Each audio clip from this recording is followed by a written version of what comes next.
Kenyans, friends, learned friends, good afternoon. Allow me to look a little bit disorganized today, like a professor of law. They often come with so many books, articles, newspapers, the Constitution. Fortunately, mine does not have amendments like the one carried by Professor Bernard Sianya. We dedicated it this morning at the Holy Family Basilica. Why did we dedicate the Constitution? We dedicated the Constitution for the following reason. Because the preamble of the Constitution reads as follows: "We, the people of Kenya, acknowledging the supremacy of the Almighty God of all creation." Friends, today is a big day. It is KATIBA Day. Though not gazetted as a public holiday, it is a day that is very important. It is important because it was a day that culminated in the promulgation of the Constitution. Let me just remind you in brief what President Mwai Kibaki was mandated by the people of Kenya to read that day. And this you will find in page 155 of the Constitution. It is called the promulgation. It reads as follows in part.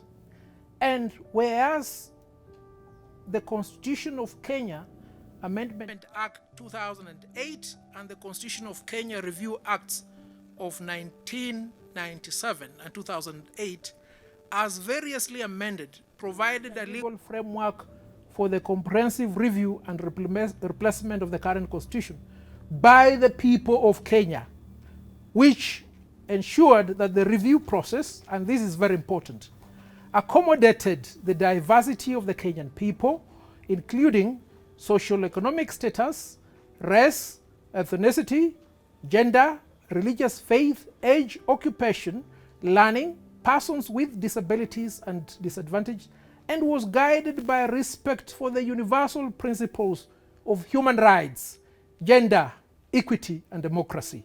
B, provided the people of Kenya an opportunity to actively participate freely, meaningfully in generating and debating proposals to alter the Constitution." That, friends, was the foundation of this Constitution. Where are we now, 10 years down the line?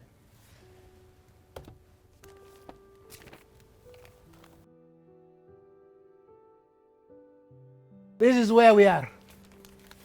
As reported by the Standard, Uhuru set stage for referendum. As reported by the Star, revealed money trail that nailed Obado 4 children. As reported by the Daily Nation, Graft family loses looted NYS riches. And as reported by all the 3 dailies, a statement by the Attorney General of the Republic of Kenya, an individual, a member of this society who faces proceedings for expulsion. This is what he says: calling on all leaders to abide by the constitutional values and principles on leadership and integrity. How sarcastic. It is sarcastic. And friends, I'm going to tell you the truth. The whole truth and nothing but the truth. If you want theories, there are teachers of law here, they will tell you theories. If you want the cost of implementation of Constitution, you have a teacher of law with distinction in economics of the Constitution. He will tell you about it. But I'm not going to tell you that. I must tell you something that must enrage you so much that you get dissatisfied like the people of Burkina Faso, that you feel you must go and set parliament ablaze. Why must you be enraged? You must be enraged because the Constitution has not been fully implemented. And 10 years, the Constitution is still a young girl. What do they want to do with her? They want to give her in marriage to old men, old women, people who do not have your vision, people who have not enabled you to actively participate, one, in a review process, two, in a drafting process. What is this constitution that they want to amend? What is this rigidity that they see in it? Do you see rigidity in the constitution? You know, this is what the Swahili say. Samaki mkunje angali bichi. Ukijaribu kumkunja kama amekauka, utaona rigidity. Kenyans, tell me one document, one executive order, one deed, one instrument executed by the government of the Republic of Kenya that acknowledges the supremacy of the Constitution. You'll find none. You will find none. And if you are doubting what I'm saying, pick all the executive orders signed by the President of the Republic of Kenya. Look at the transfer of the functions of Nairobi County government. Save for a perfunctory mention of the enabling provision of the Constitution, there is no way to justify those actions. And you must be sad. Because if you don't get sad, your children, you, and you will always lament as you have lamented today. No wonder, therefore, that it should not surprise you that in this house, in our midst, we have the makers of the Constitution. They are all here. These are the makers of the Constitution. The breakers of the Constitution are elsewhere. In the morning when we went to the Holy Family Basilica, there was nobody from the executive. There was nobody from the legislature. The judiciary was there. We were there. We the people. And I'm not going to lament that the executive did not organize a big function today. I'm not going to cry that Parliament has not deemed it fit to honor this day. I think it is good. You know why it is good? Because power abhors a vacuum. I want you to feel that vacuum today. Why must you feel that vacuum? Because certain individuals in their sunset years want to lay a foundation stone for leadership. They cannot do that. If in your sunset years you break ground to lay a foundation, you're only laying a foundation for your tomb. Do not be entombed in the foundation that is being laid by those who think the Constitution was promulgated as a ceasefire document. That the Constitution is rigid. And I say this because they don't have an insurance on me. They fought so much to ensure that I do not serve the society. But we must tell them the truth. And this is the truth and nothing but the truth. Is the Constitution ripe for amendment? What do you think? Mercy, is the Constitution ripe for amendment? Engineer Matalanga, do you think we should amend the Constitution?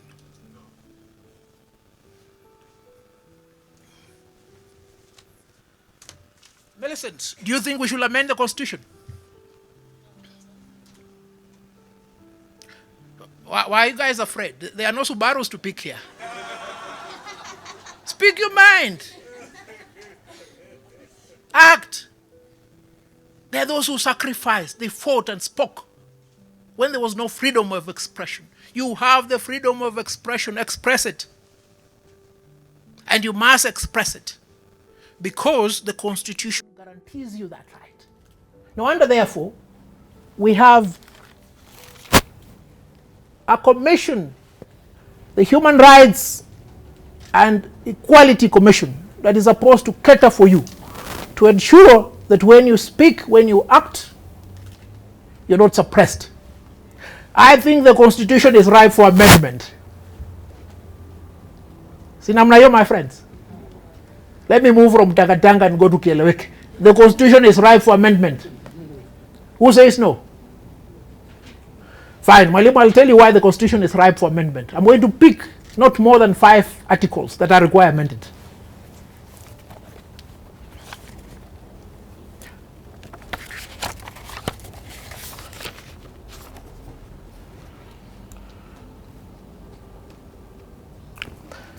Okay, let's start with Article 81 of the Constitution. B says, the electoral system shall comply with the following principles: that not more than 2/3 of the members of the elective public bodies shall be of the same gender. And then what does the Constitution say in the event of failure? Let's go to 261(7). This is what the Constitution says at 261(7). If Parliament fails to enact legislation in accordance with an order under Clause 6b, the Chief Justice shall advise the President to dissolve Parliament, and the President shall dissolve Parliament. What if the Chief Justice does not advise the President? What if the President does not dissolve Parliament? Zamba Gitonga, Atsanga Chesoni, you are here. This part must be amended. It must have a finality. We need to know what will happen if the Chief Justice does not advise the President. It should say the Chief Justice shall henceforth be removed from office. What if the President does not dissolve Parliament? This article should be amended to read as follows: and the President shall henceforth be removed from office. Namna hiyo? Okay, a few more classes, then we close this debate.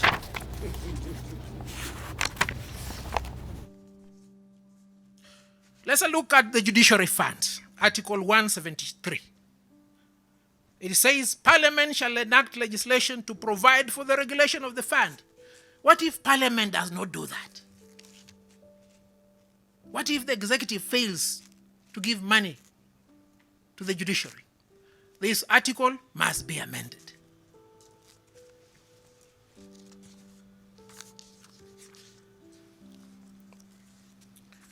Haya, let's look at the appointment of judges.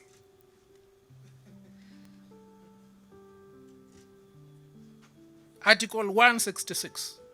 Appointment of Chief Justice, Deputy Chief Justice, and other judges. The President shall appoint those subject to the approval of the National Assembly. That is the Chief Justice and the Deputy Chief Justice. B, all other judges in accordance with the recommendation of the Judicial Service Commission. Zamba, what will happen if the President does not appoint? There's a problem in the Constitution.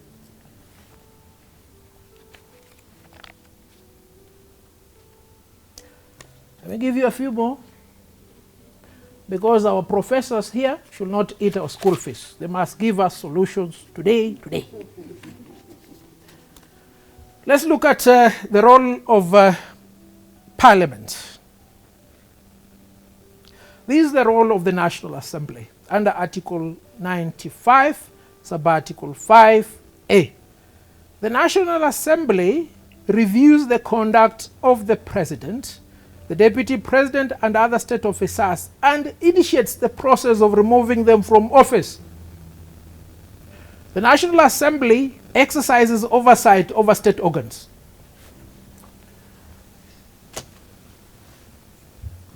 Which state officer has been removed by the National Assembly in the last 8 years? Hands up. None. And you will find them in barazas. Mutai Kagwe must resign. Dr. Matiang'i must resign. Resign and go where?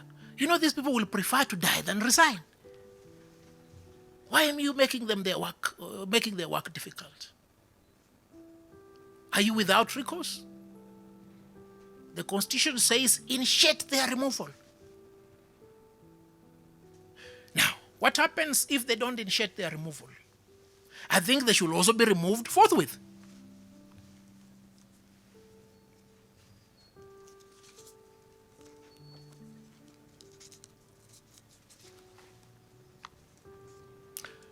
What about the cabinet? This is what it says. That is part 3, Article 152.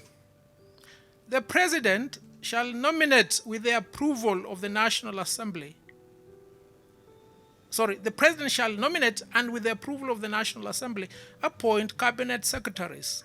A cabinet secretary shall not be a member of Parliament. Okay. At one point in time, they made a member of Parliament resign and appointed him Minister of Interior. Do you remember? Riziki, were you born by that time? Do you remember? There are those assistant ministers, all of them politicians. Where is the legal framework for their appointment? The Constitution is also explicit that elective and appointive officers shall ensure compliance with the 2/3 gender requirement. And you know, when I say this, they say, Havi is the new day Akuku danger. He is surrounded with 10 women, and he does not see the problem on his part. He is demanding that Parliament be dissolved. Fine. If you want the Law Society to be an arm of government, enable it.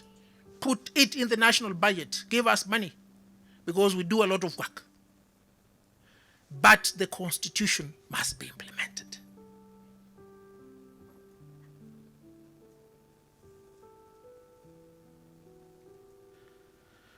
There was that silo that my classmate Charles Kajama referred to. Charles, do you know why we're in that silo? Engineer Matalanga, tell me how many engineers are in the National Assembly? In the Senate? In the Cabinet? Good. Catherine Mwangi, how many of your members are in the National Assembly, Senate, and Cabinet? None. Good. Millicent Osano, how many of your members are in the National Assembly, Senate, and Cabinet? 1. Okay. National Core, how many of your members are in the National Assembly, Senate, and Cabinet? 1. Okay. Fine. Who do we blame? Who elected these members of the National Assembly? Who elected members of the Senate? Who elected the President of the Republic of Kenya? You ladies. And here you are making noise. We have not attained 2/3 gender rule. Often, they'll beguile you, give you some ladies who in actual fact are men, because they support patrimony. They steal with them. They implement bad policies with them. Then you come and tell us you've elected women. You come and tell us that women have been appointed in cabinet. There is a problem. Let me close this. At no one point in time in life have wolves been led by sheep. You cannot claim to be wolves, yet every day, 5 years, you elect sheep to lead you.